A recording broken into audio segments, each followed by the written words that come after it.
Hello everyone, welcome back to our channel How to Tutorials. In today's video, we are going to see how you can log into your Priceline account.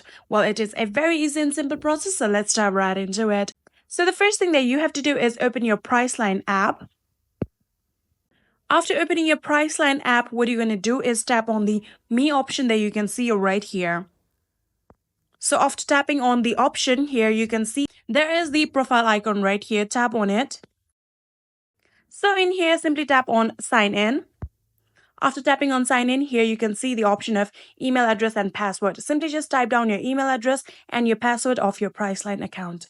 Or if you have signed in with your Facebook, Google, or Apple ID, you can tap on those following. Here you can see I have typed down my email address and password. Simply just tap on sign in option. And just like this, here you can see you have now successfully been logged into your account. And that is it.